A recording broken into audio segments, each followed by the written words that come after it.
A paz do Senhor, povo de Deus, louvado seja o nome do Senhor Jesus Cristo. Mais um Desperta Crente, receba essa poderosa palavra no poderoso nome de Jesus. Vamos lá? Capítulo 4 da primeira carta de Paulo aos Coríntios, amém? Fortíssimo esse capítulo. Esse capítulo é a continuidade do capítulo 1, do capítulo 2, do capítulo 3, porque nesse capítulo, até esse capítulo 4, a luz apagou, até esse capítulo 4, Paulo vai estar falando sobre o que estava acontecendo na igreja, que era o partidarismo. Paulo vai estar quebrando ali a idolatria que o povo tinha em questão dos servos do Senhor ali. Não quer acender não. Em questão dos servos do Senhor ali. Então, havia aquele partidarismo de escolhas, havia aquele partidarismo ali de preferências, havia muitos irmãos ali que estavam dividindo a igreja, um de Paulo, de Apolo, falamos sobre isso aqui. E aqui Paulo, nesse capítulo 4, Paulo vai falar quem são os servos do Senhor, como os servos do Senhor, os líderes da igreja devem ser vistos, como os homens que Deus levantou, ungiu e otorgou autoridade para guiar o povo de Deus, para guiar a igreja, como que deve ser visto pelos irmãos, não ser idolatrado, mas sim ser visto como homens de Deus. Olha só. Portanto, todas as pessoas devem nos considerar servo de Cristo, encarregado dos mistérios de Deus. Versículo 2. Além disso, o que se requer de todos aqueles que têm essa responsabilidade é que vivam fielmente. É isso que se requer. Verso 3. Quanto a mim, pouco me importa ser julgado por vós ou por qualquer tribunal humano. Em verdade, nem eu tampouco me julgo mesmo, porquanto ainda que esteja consciente de que nada há contra mim, nem por mim justifico. Pois quem julga o Senhor, assim nada julgueis antes da hora devida.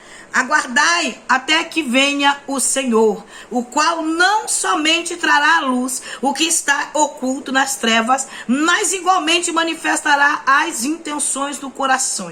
Então, nesse momento, cada pessoa receberá de Deus a sua recompensa. Eu li até o verso 5 para a gente ganhar tempo aqui e poder fazer essa entrada aqui nesse capítulo 4. Paulo já inicia o versículo 1 falando assim: como devem ser vistos os servos do Senhor? Como mordomos, encarregados, como as pessoas responsáveis de carregar o reino de Deus, de levar a semente do evangelho. Tem que ser visto não somente como servos do Senhor, mas como homens fiel ao chamado. É isso que Paulo está dizendo, que é o trabalho de um apóstolo, o trabalho de um pastor, o trabalho de um homem que Deus levantou para poder guiar o povo de Deus para o céu, porque é o trabalho do pastor, do líder, o apóstolo, o trabalho do homem que Deus levantou para guiar o seu povo, para ensinar o caminho da verdade para a igreja. Esse homem tem que ser fiel, esse homem tem que ter os encargos ali do ministério que foi lhe confiado, transparente, tem que ter uma vida transparente, uma vida com Deus transparente. Esse é o problema, irmãos, transparência hoje. A maioria das lideranças, as lideranças, eles não têm transparência na sua vida. A vida deles tem oculto, são coisas ocultas, coisas escondidas. Então Paulo está dizendo que todas as pessoas devem, por que devem? Todas as pessoas devem considerar, até quem não crê, até quem é contra o pastoreado, até quem é contra a vida do pastor, até quem é contra tem que ver e falar e respeitar. Eu não gosto dele, mas ele é um servo do Senhor, é um pastor honrado. Eu não gosto de crente, não acredito em Deus, seja lá o que a pessoa quiser pensar, mas tem que olhar para aquele homem e ver o diferencial nele. Tem que olhar para aquele homem e ver que ele não é igual, ele é diferente, ele tem algo do céu nele. É isso que Paulo está dizendo. Todas as pessoas devem, pessoas que fazem parte de denominações, pessoas que fazem parte de religiões, muitas religiões africanas, várias religiões. As pessoas têm que olhar para o cristão, para o pastor de uma igreja e dizer: este homem tem algo nele diferente. Então deve ter respeito, mesmo que não queira respeitar, tem que olhar e reconhecer que ele tem Deus na vida. Ele é diferente, ele é fiel, ele tem o ministério de carregar, ele leva os mistérios de Deus na vida dele. Ele tem esses segredos do céu sobre ele. Isso aqui, irmãos, não é só para pastor não, isso aqui é para todo crente. Todo crente tem que andar diferenciado. Todo crente tem que ser diferenciado na terra. Não é só para ministros de Deus, não. Não é só para pregadores, não. Não é só para quem está em destaque, não. É todo servo do Senhor tem que ter essa diferença. Tem que ter esse selo diferente na sua vida. O problema O problema atualmente é que nós não queremos ser mordomos, encarregados, dispenseiros do céu, responsáveis pela obra do Senhor, né? Nada somos, porque nós queremos ser alguém. Nós não queremos fazer nada que não nos coloque em evidência. Nós não queremos trabalhos que não nos mostrem, que nós não aparecemos, que nós não chegamos a ser vistos. Irmãos, eu não me apego à carga, eu não me apego à cadeira, não adianta. Eu não me apego em nada nessa terra, eu me apego sim em Cristo. Eu me apego à obra do Senhor, porque eu aprendi com Jesus que tudo que é meu não sai da minha mão. Tudo que é meu, e se sair, Deus traz de volta. Então a gente não precisa ficar brigando, irmão. A gente precisa fazer isso que a palavra de Deus nos ensina. Ser fiel. Ser fiel. Seja fiel. Seja fiel. Verso 3 diz assim: quanto a mim, pouco me importo ser julgado. Paulo fala, eu estou pouco preocupado com quem está falando, com quem está com partidarismo, com quem está me escolhendo, deixando de me escolher. A glória de Deus, eu estou pouco preocupado. Se eu mesmo não me julgo, porque eu vou me preocupar com o julgamento de vocês? Se eu não estou me condenando, eu vou me preocupar que vocês estão condenando? Então é essa a mente de um líder. Um líder tem que ser uma mente curada, tem que ter uma mente transformada, tem que ser um homem e uma mulher que está ali, está frente da obra trabalhando, limpos, de coração limpo, despreocupados. Ah, tá falando de mim, deixa eu falar. Ah, é assim, irmãos. É uma consciência convicta que Deus é na vida dele. É uma consciência convicta que Deus está no seu chamado. É uma consciência convicta que Deus é com ele, que Deus conhece o seu caráter, que Deus conhece a sua aprovação. Esse capítulo 4 é um capítulo poderoso. Paulo está desconstruindo o que o diabo construiu naquelas pessoas. Paulo está desconstruindo o que Satanás construiu na mente deles. O engano, o sofisma do diabo, partidarismo, escolha. Aí Paulo fala nesse verso 6 assim, ó: irmãos, apliquei essas verdades a mim e a Apolo por amor de vós, para que por nosso intermédio aprendais a não ir além do que está escrito, de maneira que nenhum de vós se encha de orgulho a favor de um contra o outro. Oh, glória! É isso que o partidarismo faz, é isso que a escolha faz, é isso que as preferências faz. Traz partidarismo e divisão na igreja. Então faz um se levantar contra o outro. Eu sou a favor de Paulo, eu sou a favor de Apolo. Não, eu tô com fulano, não, eu tô com Bertano, não, eu tô com ciclano. É isso que partidarismo faz. Escolhas dentro de igreja, partidarismo faz isso. Nós não podemos ter partidos, nós não podemos escolher lados de quem ficaremos, nós não podemos ter escolha de quem vamos ficar. Nós precisamos entender o que Deus nos chamou para fazer. Siga o alvo, olha para o céu e faça o que Deus te chamou para fazer. Amém? Aí, do verso 8 em diante, ele vai entrar num assunto tão poderoso, irmãos. Ele vai falar algo tão poderoso que eu fiquei meditando sobre isso. Olha o que esse homem vai assumir. Olha o que ele vai falar para aqueles irmãos. Ele assume algo que muitos não querem. Quem é que quer assumir fraqueza? Quem? Quem quer assumir derrota? Quem quer assumir alguma fraqueza em alguma área da sua vida? Quem quer? Quem quer falar que perdeu algo? Quem quer falar que terminou um relacionamento? Quem quer falar que um filho desviou, saiu do caminho do Senhor? Quem quer falar que o marido saiu da igreja, ou a esposa saiu, ou seja o que for? Quem quer contar derrota? Quem quer contar que perdeu um carro, perdeu uma casa, tomou prejuízo em algo? Quem? Hoje, nos dias atuais, em 2024, onde a soberba, a altivez e o orgulho está no auge, quem é que vai querer contar derrota? Quem vai querer contar derrota? Ninguém quer contar derrota. Aí Paulo começa do verso 8, irmãos. Ele vai até o verso 13, trazendo um poderoso ensinamento.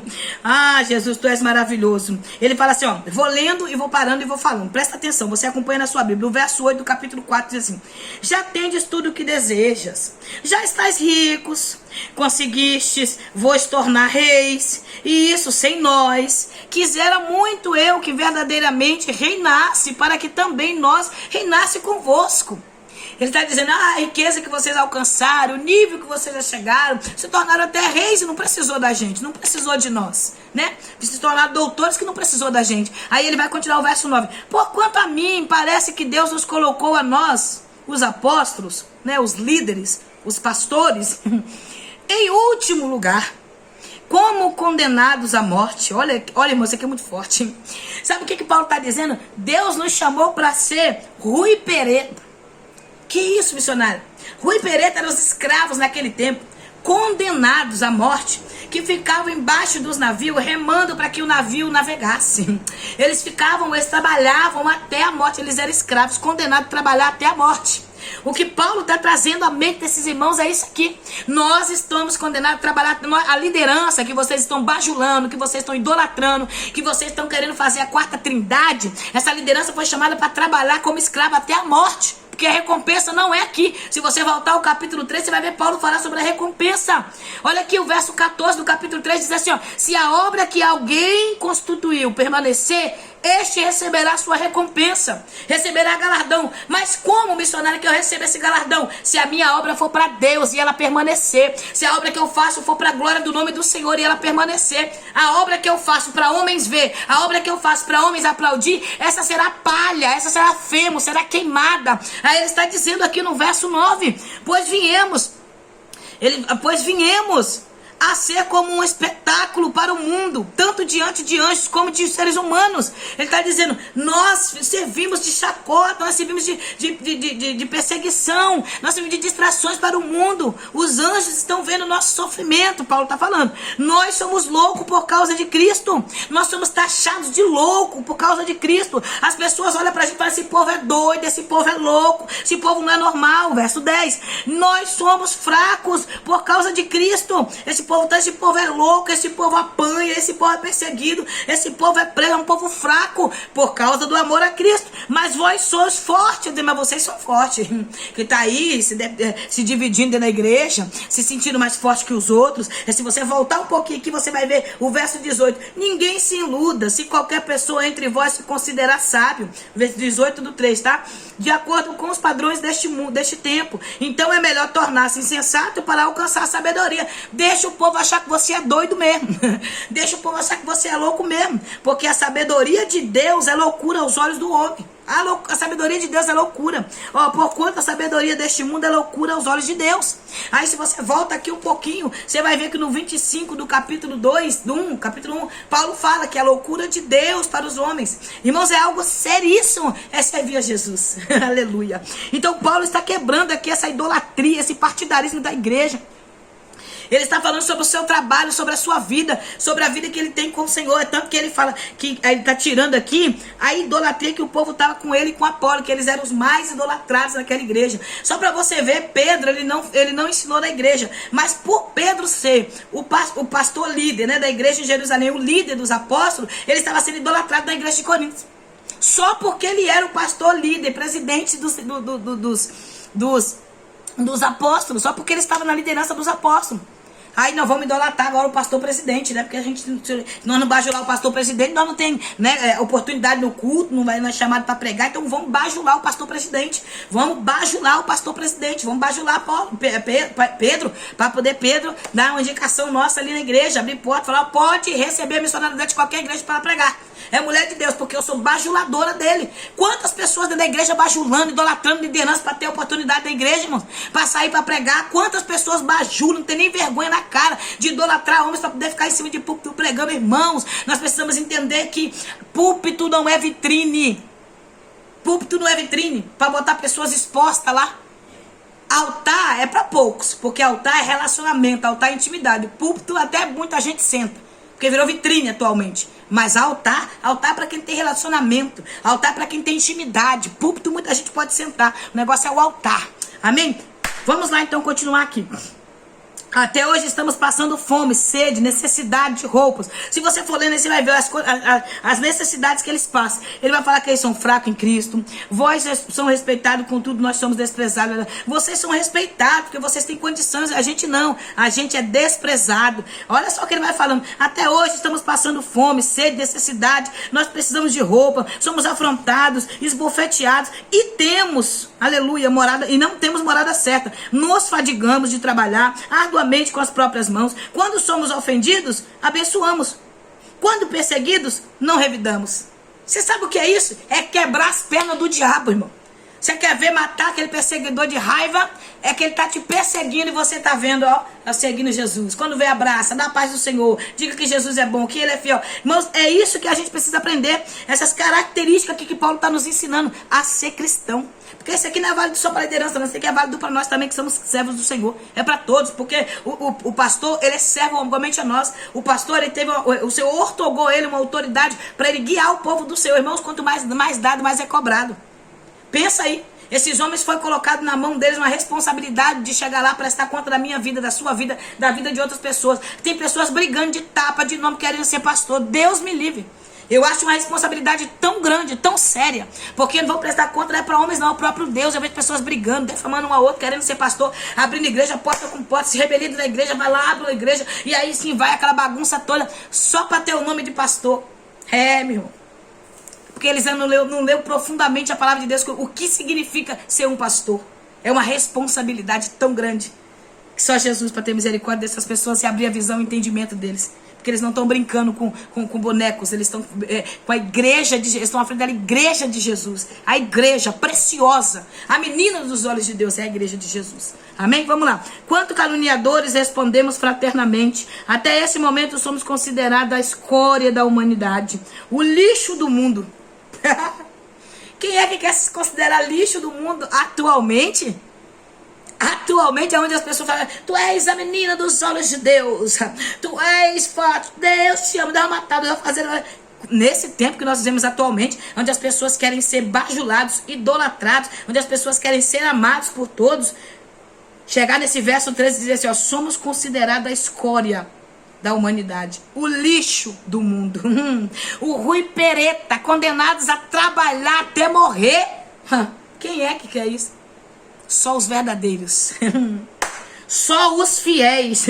Paulo faz um paralelo, irmãos, aqui. Ele faz um paralelo, mostrando a diferença. Enquanto vocês estão divididos da igreja, enquanto vocês estão brigando por partidarismo, essa é a vida que nós temos. Essa é a vida dos discípulos de Jesus. Essa é a vida dos apóstolos de Jesus. Enquanto vocês se dividem com partidarismo, enquanto vocês brigam, enquanto vocês lutam um contra o outro, nós estamos aqui, passando por tudo isso, mostrando para vocês que nós somos seres humanos iguais a vocês. Sou homem de carne como vocês. É isso que Paulo está dizendo para eles. Vocês estão brigando com partidarismo por seres humanos igual a vocês. Por homens falhos igual a vocês. Por um homem que pode cair, que se não for Jesus a gente não suporta. Tudo é Jesus na nossa vida. Aí ele vai trazer uma demonstração de pai. Ele vai demonstrar a igreja encorajando. Aqui tá, irmãos. Aqui tá algo forte, ó. Verso 14. Não vos escrevo dessa forma com a intenção de vos envergonhar. Não é para envergonhar, é para encorajar. Paulo está dizendo: eu estou expondo o pecado de vocês para encorajar vocês a mudar. Porque ninguém muda se não é exposto. Ninguém muda se não tem exposição daquilo que está fazendo, irmãos. Ninguém muda se não tem posicionamento. Não vos escrevo dessa forma com a intenção de vos envergonhar, mas para vos advertir como meus filhos amados. Pois ainda que venhais a ter 10.000 tutores em Cristo, não tereis entretanto muitos pais, porquanto em Cristo Jesus eu mesmo os gerei por intermédio do Evangelho. Ele está dizendo: suplico a vocês, meus irmãos, me imitem, no verso 16. Segue os passos meus, porque eu estou seguindo os passos de Cristo.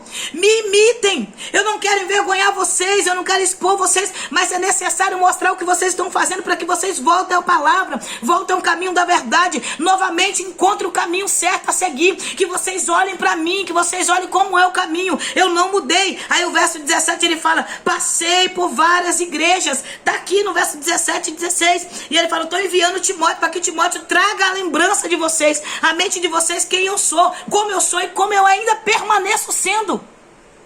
Eu ainda continuo sendo o mesmo Paulo, o Paulo fiel, o Paulo crente, o Paulo que ora, o Paulo que Jesus, o Paulo que não está no meio de contenda, o Paulo que não quer a glória de Deus. Eu sou o mesmo. Então eu estou enviando Timóteo para que vocês lembrem através da vida dele a minha vida, porque ele é um imitador também como eu. Timóteo, vai porque a sua vida vai trazer a lembrança para esse povo. Timóteo, vai porque a sua vida vai ser a reflexão para esse povo. Timóteo, vai porque eles vão ver Deus em você. Timóteo, vai porque você vai permanecer fiel enquanto muitos estão infiel, Timóteo. Vai lá e mostra para eles como é que se serve ao Senhor. Mostra para ele o que é intimidade, o que é um relacionamento, como é que é caminhar com Deus. Aleluia. Aí ele fala: alguns de vós se tornaram arrogantes. Muitas pessoas no decorrer da caminhada se tornam arrogantes, irmão, soberbo, com altivez no coração. A Bíblia fala em Provérbios que o Senhor, no Provérbio 18, o Senhor vomita o arrogante, vomita o soberbo, o Senhor repugna, o Senhor tem nojo de pessoas soberbas. Agora, a humildade procede à honra. Seja humilde, irmãos. Seja fiel. Continue firmes com Jesus, olhando para Ele, que é autor, que é consumador da fé. Continua olhando para Jesus, a humildade vai te trazer honra. Seja humilde, por mais que tudo está tentando fazer você ficar desumilde, como diz meu filho. Por mais que tudo tenta tirar a sua humildade, tenta fazer você ficar uma pessoa arrogante no meio da luta, da prova, não perca a sua humildade. O Senhor usou o pastor para falar comigo lá em Castelo e falou assim: no meio de tudo que você viver, não perca a sua humildade. Continue falando com as pessoas, mesmo que essas pessoas não queiram falar com você. Isso é princípio de honra. Isso é honrar a Deus com as suas atitudes. Por mais que quando você dá uma paz do Senhor, quando você fala com alguém, ou quando você abraça o caluniador, aqueles que estão te apunhalando pelas costas, para que eles se sintam ofendidos por eles mesmos, se envergonhem e mude o posicionamento. Alguém tem que ter, alguém tem que andar nos passos de Jesus, alguém tem que seguir os passos de Jesus, alguém tem que ter o mesmo pensamento que Jesus, e esse alguém é você, esse alguém sou eu, esse alguém é a igreja. Amém? Ficamos firmes com Jesus até ele voltar para a glória de Deus. Porque o reino de Deus não consiste de palavras, mas de poder. Versículo 20. O que preferis, devo visitar-vos com a vara da disciplina ou com o amor e espírito de mansidão. Nós escolhemos como queremos ser disciplinados. Com a vara da disciplina ou com o espírito de mansidão. Eu prefiro o espírito de mansidão. Eu prefiro ser corrigida por Deus e abraçada pelo Espírito para continuar firme com Jesus. Receba, irmão, essa palavra no nome do Senhor Jesus. Deixa Deus mudar a sua história, sua mente, sua vida. Leia depois esse capítulo 4, porque ele é muito poderoso. De preferência, inicie de novo do capítulo 1 ao capítulo 4. Amanhã não, segunda-feira, nós voltamos em nome de Jesus, falando sobre combater a imoralidade na igreja, muito forte, que é o capítulo 5 em diante. E agora ele vai começar a descortinar pecados dentro da igreja, vai começar a descortinar muitas coisas na igreja de Corinto, mas vai trazer grandes ensinamentos, vai trazer fortalecimento, enriquecimento para nossas vidas espirituais, amém? Segunda-feira nós estamos juntos no nome do Senhor Jesus Cristo. Que a paz de Cristo Jesus te alcance, que a alegria do Eterno te fortaleça e que o Senhor venha te dar cada dia mais ânimo e alegria para permanecer na presença. Pai, nós te louvamos neste momento, eu sou grata ao Senhor. A tua misericórdia é a causa de nós não sermos consumidos. Nós estamos de pé porque a tua fidelidade tem nos alcançado a cada manhã. E eu sou grata ao Senhor por este canal Desperta Crente. Eu sou grata pela vida dos meus irmãos que estão inscritos nesse canal. Continua fortalecendo, ajudando os meus irmãos a continuar, ajudando as minhas irmãs a permanecer. Senhor, dá força a eles, ó Pai, ajuda eles a prosseguir a caminhada, não deixa parar por nada. Senhor, nos ajuda a olhar para a nossa liderança, ó Pai, para podermos ajudar, não ser pedra de tropeço na vida deles, não impedir o crescimento deles, mas que nós venhamos ver eles como homens de Deus, ó Pai, não como quarta trindade, que nós venhamos ver eles, ó Pai, como homens falhos também, igualmente a nós, que nós ajudamos a eles também a permanecer de pé, assim como nós precisamos da ajuda deles para permanecer de pé, que nós venhamos ser fortalecidos pelo Teu Espírito. Neste momento eu entrego em Tuas mãos a vida do meu pastor, a vida de todos os pastores do Brasil, a vida de todos os pastores, ó Pai, de todos os líderes, de todos os homens que o Senhor levantou, otorgou autoridade, para que eles prossigam a caminhada nos ensinando o caminho da verdade, no nome de Jesus, amém. Que Deus te abençoe, que a paz do Eterno te alcance, e segunda-feira, se Deus assim permitir, nós voltamos para a glória de Deus. Paz do Senhor, desperta crente.